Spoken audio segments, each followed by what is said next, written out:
तो नमस्कार मेरे दोस्तों, स्वागत है आपका कोबरा स्पीक्स में। और आज इस वीडियो में मेरे साथ हैं जड़ी बूटी समिति के उपाध्यक्ष माननीय राज्य मंत्री श्री भुवन विक्रम डबराल जी। तो आपको मेरा प्रणाम। आपको भी और आपके माध्यम से पूरे समाज को भी। तो मेरी तरफ से आपके लिए कुछ प्रश्न हैं। तो पहला प्रश्न ये है कि शुरुआत से लेके और अभी तक राज्य मंत्री के स्तर तक बीच में आपने बहुत सारी उपाधि मिली है आपको, जैसे जिला महामंत्री किसान मोर्चा संघ और दुग्ध सहकार, ये जो इतनी सारी उपाधि मिली है आपको, तो इसमें से आपकी सबसे यादगार उपाधि कौन सी रही है? मैं समझता हूँ, अगर मैं कार्यगिरी दृष्टि से देखता हूँ और समाज की सेवा की दृष्टि से देखता हूँ, तो मुझे लगता है कि जितना छोटा दायित्व होता है उतनी हम ज़्यादा सेवा कर पाते हैं और उतनी लगन से उसको गंभीरता से उस विषय को ले सकते हैं। लेकिन जैसे जैसे दायित्व बड़े होते हैं, तो मेरा अपना विचार है और मेरा जो अपना अनुभव है वो ये है कि बड़े दायित्व के साथ हमारा दायरा ज़रूर बड़ा होता है, लेकिन नज़र हम हर जगह पर नहीं रख सकते। मुझे याद है जब मैं 90 में मंडी समिति में चेयरमैन बना, तो पहला मेरा प्रशासनिक काम था। मैंने उसमें पूरी लगन के साथ काम किया और उस समय उत्तराखंड उत्तर प्रदेश के साथ था।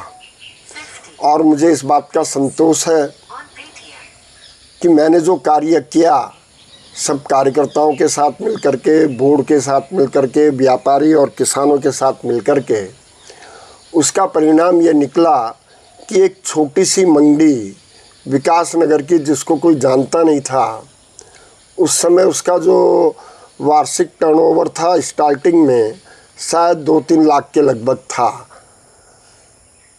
और मेरे कार्यकाल में वो टर्नओवर बढ़कर के 200 गुना बढ़ गया और विकास नगर मंडी पूरे प्रदेश में पहले स्थान पर पहुंची। मुझे याद है कि जब ये रिकॉर्ड जो है हमारे प्रदेश के मुख्यमंत्री श्रद्धेय कल्याण सिंह जी के पास पहुंचा, तो उन्होंने भी मुझे आमंत्रित किया मिलने के लिए कि आप आइए, और मैं गया। उन्होंने कहा तुमने कैसे किया? तो मैंने कहा जी, जो मुझे संघ ने शिक्षा दी है, जो मेरे परिवार ने मुझे शिक्षा दी है, ये उसी का परिणाम है कि मैं इसको कर पाया। और पूरे प्रदेश में हमारी मंडी प्रथम स्थान पर रही थी। वो मुझे आज भी, वो मेरे लिए एक बहुत बड़ी उपलब्धि है। यद्यपि उसके बाद मैं जिला पंचायत सदस्य भी रहा, मैं दुग्ध संघ में चेयरमैन भी रहा, मैं FRI का जो है बोर्ड ऑफ गवर्नर रहा, ICR में मैं बोर्ड ऑफ डायरेक्टर रहा, संगठन में भी अनेक पदों पर रहा। लेकिन संगठन की और जो ये प्रशासनिक पद हैं, इनमें बहुत बड़ा एक अंतर होता है। संगठन में हमारी कुछ सीमाएं बंधी भी होती हैं, यहाँ पे हम जनता के साथ मिलकर के अच्छा काम कर सकते हैं। तो मेरा दूसरा प्रश्न आपसे ये है कि अभी के टाइम पे बहुत से नेता ऐसे हैं जो अपनी बेल्ट में काम करवाते हैं पर दूसरी बेल्ट में नहीं।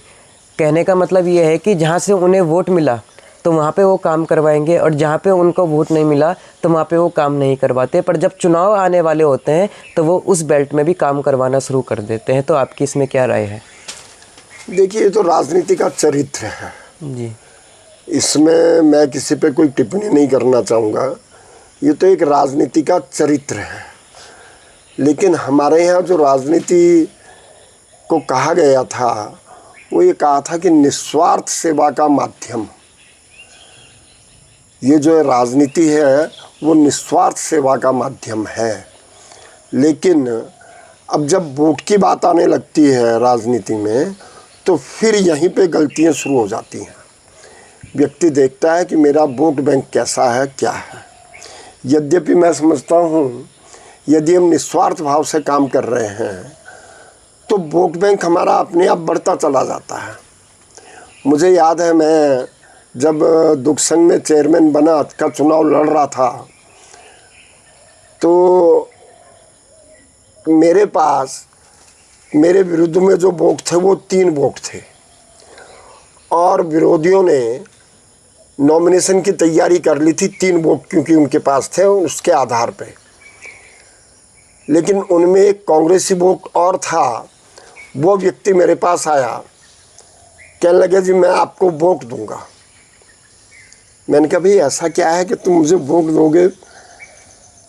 मैंने कहा मैं मान लेता हूँ, लेकिन आधार क्या है? तो उसने जो आधार बताया, कहने लगे जी सन 90 में मैं आपके पास एक काम आया था और आपने जो है मुझे कहा कि चलो आप देहरादून शहर ले गए, वहाँ से वो काम नहीं हुआ तो लखनऊ से काम होना था। तो आपने कहा मैं लखनऊ जा रहा हूँ, 1 हफ्ते बाद आपका मैं काम करा के लाऊंगा। और 1 हफ्ते बाद मेरा काम वो हो गया।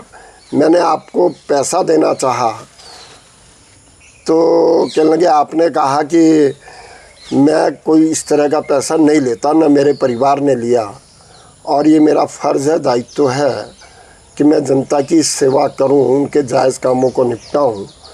तो आपने बिना कोई पैसा लिए हुए मेरा वो कार्य किया था। मैं आज उससे ऋणी होने का मुझे मौका मिल रहा है, इसलिए मैं वोट आपको दूंगा। तो मैंने कहा ठीक है, स्वागत है। और परिणाम ये हुआ कि विपक्ष को नॉमिनेशन करने का तक मौका नहीं मिल पाया और वो वोट मुझे मिला और मैं निर्विरोध चेयरमैन उसका चुना गया। इसलिए मेरा मानना है कि ये जो हमारी संकीर्ण मानसिकता है कि जो मुझे वोट देने वाला मैं उसी के साथ काम करूं या मुझे जब वोट की ज़रूरत है तब मैं काम करूं, तो ये संकीर्ण मानसिकता है।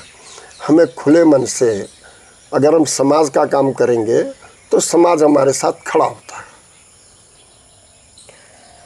तो मेरा आपसे एक प्रश्न एक ये है कि आज के समय पे जो युवा है वो अपनी जड़ें भूलते जा रहा है, आगे बढ़ने के चक्कर में, आधुनिक बनने के चक्कर में अपनी संस्कृति, अपनी परंपरा को भूलते जा रहा है, जिस वजह से वो भारी नुकसान भी झेल रहा है, भारी मानसिक तनाव भी आ रहे हैं। आजकल छोटे छोटे बच्चों में डिप्रेशन आ रहे हैं, छोटे छोटे बच्चों को स्ट्रेस में रह रहे हैं, एंजाइटी हो रही है, मनोचिकित्सक के पास जा रहे हैं। तो इसका क्या कारण हो सकता है और इसका क्या सॉल्यूशन हो सकता है? इसका मुख्य कारण तो पारिवारिक पृष्ठभूमि है। हम दूसरे को दोष देते हैं, लेकिन संस्कार सबसे पहले परिवार से प्रारंभ होते हैं। जब हम अपने बच्चों को संस्कार ही नहीं दे रहे हैं, आज हर व्यक्ति कहता है साहब रिश्वत देनी पड़ती है, रिश्वत देनी पड़ती है, लेकिन वो रिश्वत देने लेने का सिस्टम हम प्रारंभ ही अपने घर से करते हैं। हम अपने बच्चों को कहते हैं उदाहरण के लिए कि बेटे ज़रा जाओ दुकान से ये सामान लेकर के आ जाओ। तो बेटा कहता है पापा मेरे पास समय नहीं है, मैं पढ़ाई कर रहा हूँ या मुझे कहीं जाना है। तो माँ बाप क्या ऑफ़र करते हैं, बेटे जाना ज़रा सा, ये ले, ये सामान भी लिया और एक चॉकलेट भी खा लेना अपने लिए, चॉकलेट लेकर के आ जाना। तो हमने खुद उसको रिश्वत लेने की आदत डाल दी। अन्यथा यह कैसे संभव है कि माता पिता कुछ कहें और बेटा मना कर दे, और जब फिर पिता कह रहा है कि चॉकलेट भी ले लेना तब उसके पास समय हो जाता है। तो जब हम संस्कार की बात करते हैं तो हम कहते हैं सब समाज का वातावरण खराब हो रहा है। समाज कौन सी चिड़िया है, हम ही से तो सब समाज बन रहा है। अगर हम अपने परिवार में संस्कार लाएं, हर परिवार अपने बच्चों में संस्कार लाए, तो पूरे समाज में संस्कार आ जाएगा ना। लेकिन मुझे याद है वो बेचारे तीरथ जी ने केवल फटी पैंट पे एक टिप्पणी कर दी थी, नतीजा ये हुआ था कि पूरा समाज उनके खिलाफ खड़ा हो गया और उनको मुख्यमंत्री से रिज़ाइन करना पड़ा। आज हमारी स्थिति ये हो गई है, हम कहते हैं कि देश को भगत सिंह और चंद्रशेखर की आवश्यकता है, लेकिन वो मेरे यहाँ ना पैदा हो, पड़ोसी के यहाँ पैदा हो। फांसी पे चढ़े तो पड़ोसी का बच्चा, मेरे यहाँ जो है मेरा बच्चा वो सुरक्षित रहना चाहिए। ये मानसिकता हम लोगों में आ गई है। तो मेरा प्रश्न एक और है आपसे कि आप काफ़ी सालों से संघ से जुड़े हुए हैं और आज के टाइम पे लोगों को संघ के बारे में, जो नए नए युवा हैं बहुत से, जो अपने आप को कुछ ज़्यादा ही आधुनिक समझते हैं, जो अपने सामने किसी को कुछ नहीं समझते हैं, तो वो उनको थोड़ा आप संघ के बारे में बता सकते हैं? क्योंकि संघ में हमें पता है कितने अच्छे संस्कार मिलते हैं, कैसा डिसिप्लिन उसमें सिखाया जाता है, तो आज के युवा वो नहीं सीख पाते हैं। तो आप थोड़ा संघ के बारे में बता दीजिए। भाई, समस्या ये है कि आज युवा संघ को सत्ता का रास्ता मान रहे हैं। सत्ता में दखलंदाजी का, सत्ता में जाने का रास्ता वो कहते हैं संघ से होकर के जाता है, जबकि संघ का मतलब है समर्पण। और समर्पण किसके लिए? समर्पण समाज के लिए, समर्पण देश के लिए। अगर संघ को हम समझने का प्रयास करें तो संघ मतलब समर्पण, और समर्पण केवल एक व्यक्ति का नहीं, हम सब सामूहिक होकर के समर्पण जब करेंगे तो ये समाज उठ खड़ा होगा। समर्पण की भावना, लेने की भावना नहीं बल्कि समर्पण की भावना, ये लेने की भावना हमें छोड़नी पड़ेगी, समाज को देने की भावना हमें होगी, तो समझ लिए हम संघ में हैं, संघ के स्वयंसेवक। तो मेरा आपसे आखिरी प्रश्न ये है कि आज के समय पे जो आयुर्वेद है, अब लोग उसकी तरफ भाग रहे हैं, और कुछ से लोग अभी भी हैं जो विरोध कर रहे हैं कि नहीं, आयुर्वेद ठीक नहीं करता, लेट काम करता है, हम अंग्रेज़ी दवाइयाँ खाना चाहते हैं क्योंकि उससे जल्दी असर हो जाता है और बाद में वो बीमार पड़ जाते हैं। तो इसके ऊपर आपकी क्या राय है? देखिए, आयुर्वेद और एलोपैथ, इसमें एक मूल अंतर है। इसकी थ्योरी ही दोनों की एकदम अलग अलग है। आयुर्वेद चलता है प्रकृति के आधार पे, और मनुष्य भी कहीं फैक्ट्री में नहीं बना है, मनुष्य को भी प्रकृति ने ही बनाया है। और जब प्रकृति ने मनुष्य को बनाया तो उसके लालन पालन के लिए, उसके स्वास्थ्य के लिए सारी चीज़ें प्राकृतिक रूप से इस धरती पे उसने पैदा करके दी। बस अंतर इतना है कि हम उसको पहचानते नहीं हैं, हमें उसको पहचानने की आवश्यकता है। एलोपैथ की जब हम बात करते हैं, एलोपैथ तो ये समझिए कि जैसे वो नशा होता है कि नशा कर लिया तो एकदम असर हो गया, भले ही उसके बाद में दुष्परिणाम हुए। हमने घी पिया, रेगुलर घी लिया थोड़ा थोड़ा, तो उसका परिणाम हमें लगभग 1 वर्ष बाद दिखाई दिया कि हमारा शरीर तंदुरुस्त हो गया। कुछ क्षेत्र में देखता था, जब जाता था मैं रिमोट एरियाज़ में, तो वहाँ सुनने के लिए मिलता था कि वहाँ कर्मचारियों को और जो खेत में काम करते थे उनको अफीम वगैरह का कुछ हल्का सा नशा दे करके दिन रात उनसे काम कराते रहते थे। बाद में उनकी स्थिति कितनी खराब हो जाती थी। अगर वो नशा न दे करके थोड़ा थोड़ा उनको घी पिलाएं तो उनका स्वास्थ्य भी ठीक रहेगा, व्यक्ति की कार्य की क्षमता भी बनी रहेगी।